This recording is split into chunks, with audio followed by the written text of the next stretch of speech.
Good evening, ladies and gentlemen. My name is Christopher Steele. I am a strategic director with the Grassroots Leadership Academy. Welcome to tonight's GLA Presents Being the Best at Voter Contact. This is such an exciting topic as we are right now in the throes of election season. And it takes me back to a campaign I worked on 20 years ago and the power of this type of grassroots citizen contact, where years ago I was in the middle of a great campaign. We had to recruit a lot of volunteers. And we lived by the axiom you could never start too early, but you can always start too late. And we started way back, didn't have a primary opponent. So we started recruiting early. And we're telling people what our expectations was, and that to have a grassroots campaign here of citizens contacting other citizens. And as far back as March and April, as the other side was having a primary thing, we were reaching out to our most dependable contacts and trying to recruit them as volunteers and telling them what we're trying to do. And as one particular story that really stuck out to me was, as we got into the dog days in August and September, we were calling some undecided voters.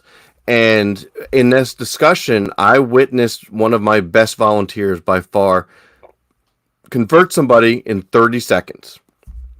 And they went and called this list and called somebody and said, I'm supporting such and such candidate for this reason, that reason, that reason. And I certainly hope you'd be willing to support that person. Do you support this person?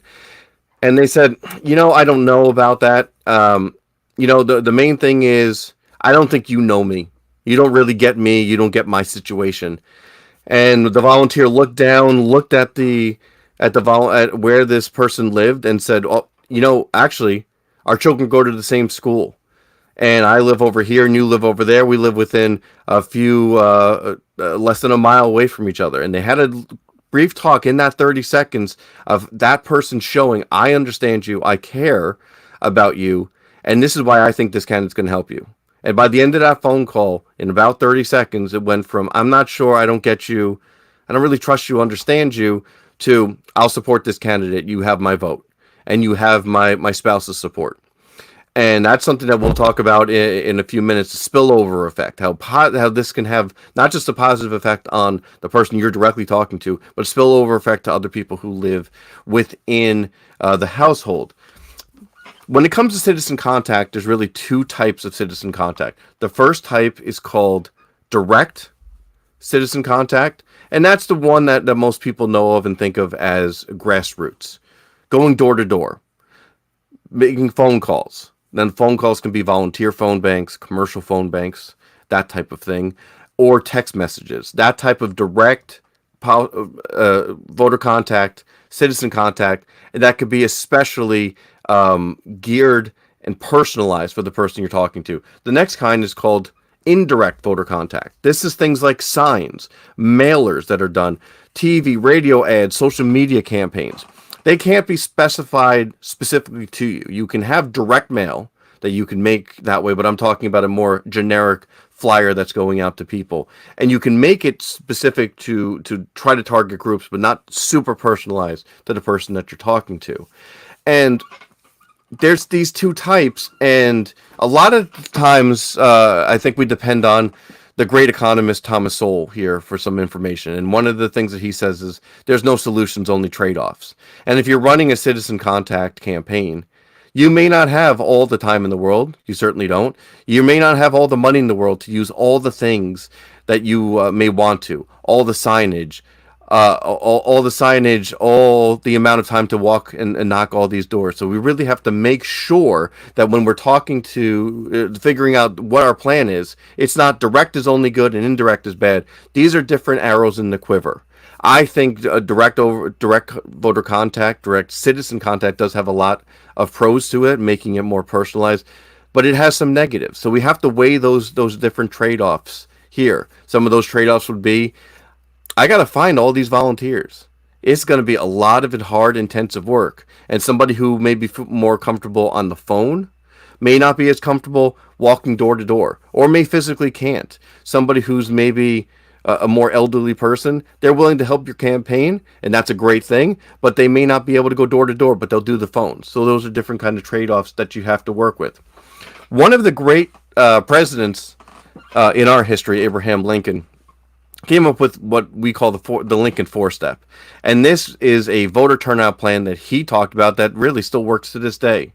The first part of the Lincoln Four Step is obtain a complete list of all the voters in your area. Where is the area that you're running for? Is it just for your town? What's the district? What are the boundaries of that? Obtain a list of all the voters there. Secondly, ascertain with certainty whom each will vote. Third, have the undecided spoke to those who they have the most confidence, and on election day, make sure all of your supporters get to the polls. So when you break that down, we got to get a list. We have to go to the registrar. We have to go to Secretary of State. Every state is going to be slightly different. Every municipality, locality is going to be different. Where do you get these lists? You can buy them from vendors who have these type of voter lists. So we need to first get that voter list here, the complete list. And then from there, you can start saying, well, what is my coalition that I need to win? Is it all one party? Do I need my party plus some independents? Do I need to reach out to the complete other side? What does that take? And you're going to be able to see in your voter lists, well, this person has voted in the last 4 of 4 elections, and they never miss a primary, and they're on our side. That's a person I need to talk to early and make sure that they know who they are, that we're running, and get their support and remind them on election day. Because again, we don't have a ton of time here. Even if we start back in February, we may ever have 6, 7, 8 months at the most. We want to make sure we're maximizing that time. Ascertain with certainty with whom they will vote. The more people you can bank, the better. As early voting becomes more prevalent around the country, we want to make sure we know who's already voted so we can keep focusing and narrowing down our list of our key supporters. And have those undecided spoke to with whom they have the most confidence. Those who have that trust, who are local, who understand the issues that are facing people. Those are the people that would have the most confidence. Do they have friends? Are they able to reach out to their neighbors? When people want to volunteer, I think often on times and campaigns are a little hesitant to say, I don't want to do too much. Well, if you organized your neighborhood, if you organized 3 or 4 blocks in your area, and you knew people in this house are not going to support you, people are supporting us here, this is worth its weight in gold. This is a wonderful thing. And then by having them talk to the people who have the most confidence, they can say specifically, this person needs to hear about how you feel about property taxes or school choice or whatever it may be. So you can have that personalized message delivered by the people that they trust the absolute most. And on election day, you want to make sure, as Lincoln would say, get all the Whigs to the polls, but those who are his supporters. You want to make sure that your people get out and know that they need to get up to show up to vote. Otherwise, what was this all for? You got to build your calendar from election day backwards. If you run out of money in October, what are we doing here? We wasted our time. We want to make sure that everything is ready for those last 72 hours, that we're making sure that people to mobilize their vote for. The farther down we go on the ballot, the less people are going to be aware. People are obviously very aware that there's a presidential race going on. They may be aware that there's certain key U.S. Senate races going on here. But the farther down you go on the ballot, people may be genuinely surprised that there's an election going on for that. If you're thinking about this type of voter contact, one of the most important things that you can do is to know the law. And when it comes to going door to door, one of the key things that people will think of is, I can't go door to door. This is soliciting. I can't do that here. This house has a no soliciting sign. Well, you are allowed to canvass and ask for a vote. You're not selling a product. That's the canvas. That's the soliciting. That's the problem. But if somebody asks you to leave their property, you need to comply. You need to listen to them here. Your activity is being supported and protected by the First Amendment, but you want to make sure that you are still respecting somebody's property rights. And if they ask you to leave, that you go and leave. There are certain areas that are restricted access, maybe gated communities and that type of thing here. If you can't reasonably get into them, that's okay. That's what phones are for. Maybe there's another way of reaching out to this person here. Putting yourself in any kind of legal jeopardy isn't helping yourself or any kind of candidate. If you see a no trespassing sign, don't enter the property. If you see beware of dog, you should beware that there's a dog there and that may present a huge problem to you. If you're going to go to that place, if you're ever going to go door to door, never walk by yourself. Always walk in at least teams to, at a minimum, have somebody else across the street at a different house to try to maximize the amount of homes that you can hit. Or at least there to help you with some kind of protection. If you really are able to have a bunch of people out together, if you could find somebody with a minivan and you load it up with signs and bumper stickers and other campaign paraphernalia, that once you get to somebody's house and they say, sure, I support your person there, you can start asking them questions until they say no. You support such and such candidate. Absolutely. Would you be willing to put up a lawn sign? Sure. That's a piece of indirect voter contact, but still is helping to build momentum and show the support that you're having. Somebody could run out, put it right there, right into their lawn. Would you want a bumper sticker? Sure. Make sure to put it right onto their bumper where they're saying if they're going to let you, let them do that here. A bumper sticker that's stuck on the refrigerator, not as good.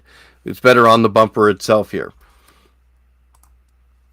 When we're trying to put together our winning coalition, we want to know who we're trying to target. Who is that winning coalition? Who is the people that we need to talk to? What is the message each one of these people need to hear? And this is not about pandering. It's making sure that we're having the right message to the right person delivered by the right messenger. We want to make sure that when we get that local list of registered voters, we're finding out this is where all the Republicans are, this is where the Democrats are, this is where the independents are. If somebody needs to get registered, follow the local laws about how somebody can get registered so that you can make sure to get your supporters out to the polls. When you go door to door, it is the best way. You're having personalized conversations with citizen voters. And again, you need to go in pairs. And one of the other good reasons to go in pairs is because you need to have a lot of good notes taken. A lot of information is going to be thrown at you just visually. Is the person flying a flag? What do their bumper stickers say? Are they a veteran? Are there kids here? Is this person married, single? What is going on there? And somebody's able to then talk and engage with their fellow citizen while somebody else is coming back and taking notes so that you can do a follow-up postcard, a follow-up letter, making sure if they say, if they ask you a particularly hard question and you don't have the answer, it's okay to say, I don't know. It's okay to say, we'll follow up with you and get somebody to do that, not just say, well, I'd love to have somebody follow up with you and it never happened. Help to keep that promise on behalf of your campaign or candidate that you guys said you get an answer on such and such issue, and then you were able to deliver on that here. When you go door to door, it requires a lot of trained volunteers and a lot of supervision. We can't just send people out to the wild. Depending on the sophistication of a campaign, you may have tracking devices on things like iPads. So you're able to say, this house right here is where we want to be, and then we got to go 6 houses down, and then another 10 houses down in a different neighborhood.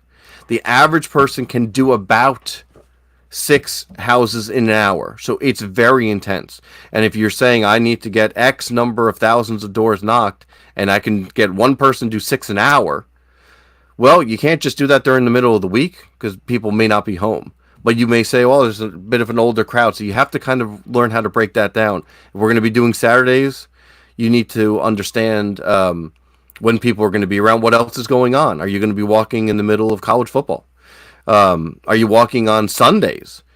Is that an area of people who often attend church or go to services on Sundays? Taking back to that campaign in Michigan, Wednesday nights, that was the worst time to do any kind of phones or doors in Western Michigan because everybody was attending church services. So nobody would be there to get your messages. As we move on even, and we'll talk about this more with phones, it's harder to get people on the phone when you have a cell phone. It's less likely you're going to get people on a landline. And if you are getting somebody with a landline, it may be an older audience, which is a good thing. Then you can target that message then specifically to them. The greatest thing about the door-to-door is the quality conversations. This matters. This matters to the bottom line of the campaign in the sense that this can help to shift percentage points in your favor by having good quality conversations with people at the doors here. Door to door leads to a spillover effect, meaning if you're talking to somebody there at their door, and three or four other people who live in the house who are potential voters, these are people that you can spill over to. Even if you're not directly talking to them, they may say, well, what was that all about? They can look at the flyer, maybe that before it goes into the trash. And that also has a very positive feeling when it comes to the spillover effect.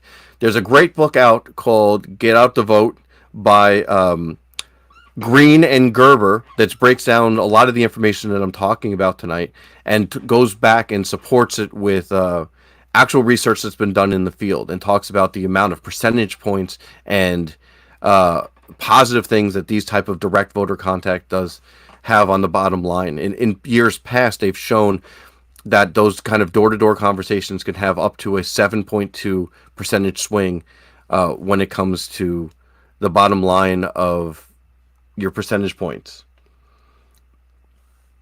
This is particularly effective when you're going door to door when voters who are reliably voting may skip low turnout elections. You know, when you have a presidential election, you don't really need it's everywhere. It's in everywhere's consciousness that's going on.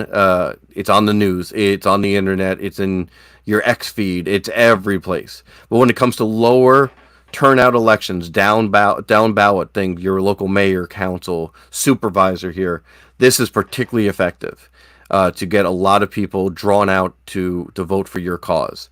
And in races that aren't as contentious, people do go cross the ballot here because they like you. I did a lot of races in local mayor and council for my very small town of 18,000 when I was younger, and it was very common to have, as long as you were asking, you had to make that ask and say, would you support our candidates? People would say sure. They weren't asking about party affiliation, but they were like, oh, I know this person as an usher at mass. I know this person from the recreation department. I know this person. They're in my. They're the parents of my children, of other kids in my kids' class. They get to know who you are, and that builds that trust. So those local elections don't discount the power of door to door, particularly in that way. But again, you got to make sure that people are well trained. They have a good script.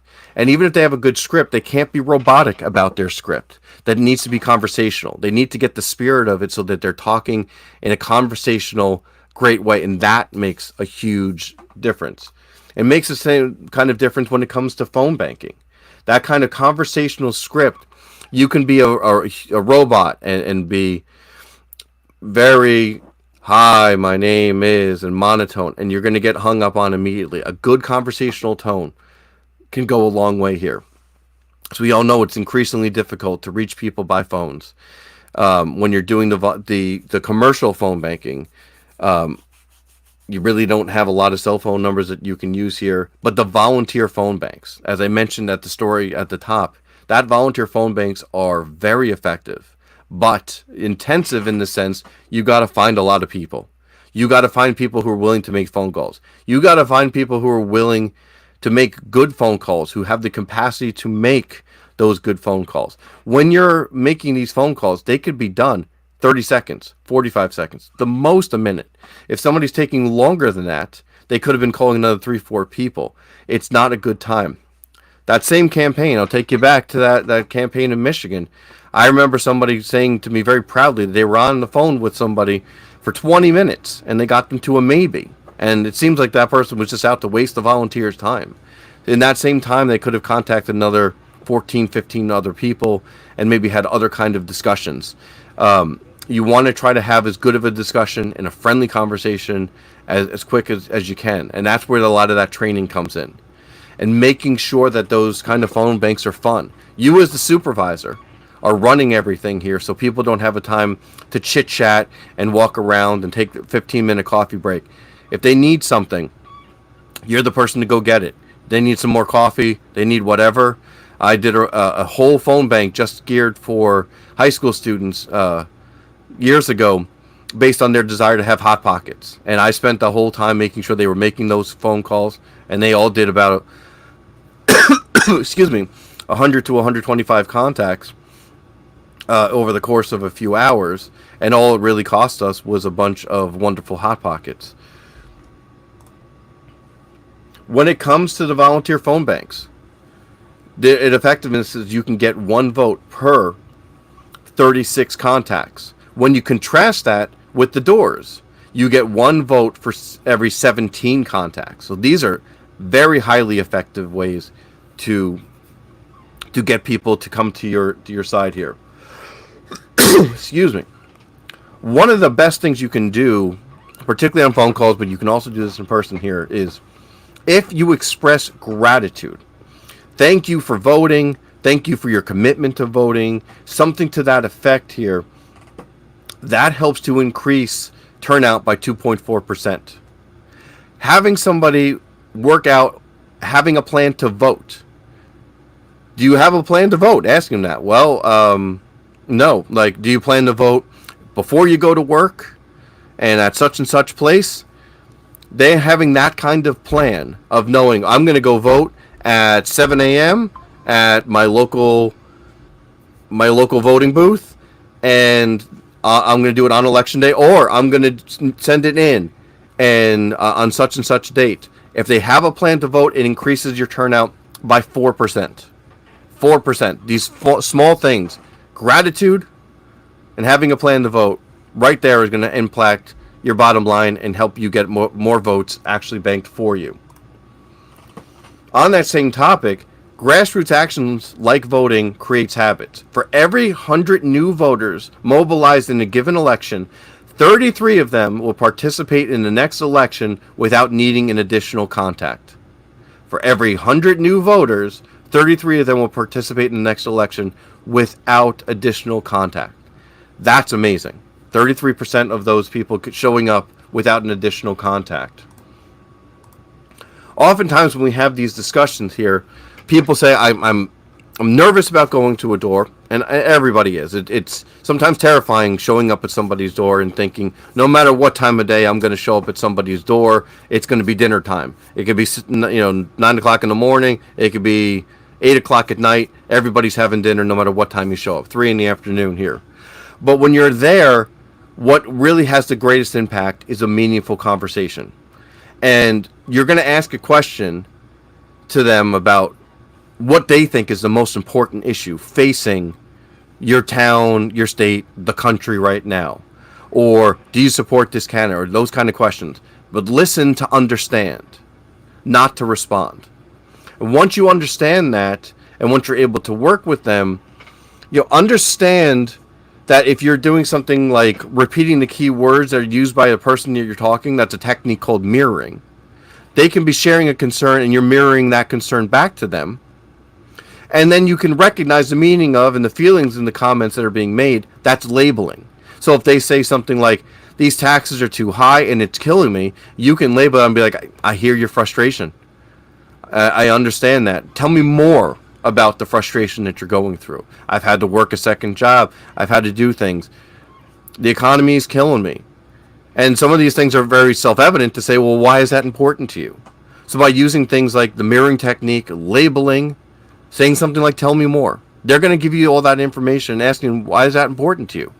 If you said, I think the biggest issue facing our country right now is education. Why is that important to you? Well, I have 2 children, and I want the best for them, and I want them to get the best education that they can. So you can see why it's important to them. As you're having these meaningful conversations with them, you want to understand, you want to state the principle that they're talking about here. Listen for the principle they're talking about there. They're saying taxes are too high. This is a difficulty in them. It's making it difficult. The economy is being impacted. Things are more expensive. Listen for the principle here. This gives you to the opportunity to create a shared vision with them, so that it's not just their vision and something different. It's you guys sharing that vision, and define the principle. We're talking about taxes being too high. Does that mean that the government's too big? It's been out of control for too long. The debt that the government has of $35 trillion, it's amazing. It's horrible. It's hurting the next 10 generations of Americans here. So we know what we're talking about here. if you need to establish your credibility, why should somebody listen to you? You say, well, I'm a volunteer for this campaign. This is why I'm supporting them.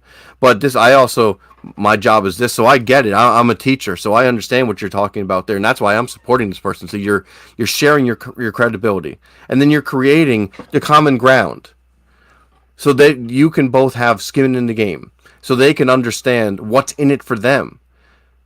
And say, if you're supporting the other side, nothing's going to get better, and this is how we think. Supporting our side is going to help things to get better.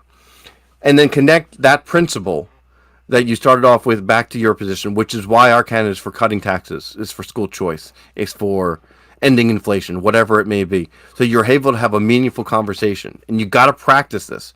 These are hard techniques to learn, but once you get them down, it's going to really help you to have more meaningful conversations at the doors or just in life. So if you put all these kind of things together, direct citizen contact in particular has a profound impact on the bottom line to a candidate or cause winning. As I mentioned before, door to door, 1 vote for every 17 contacts. A volunteer phone bank in particular, a volunteer phone bank, one vote per 36 contacts. It's going to take a lot of work, a lot of training, but that's the kind of way that you have grassroots victories for your causes.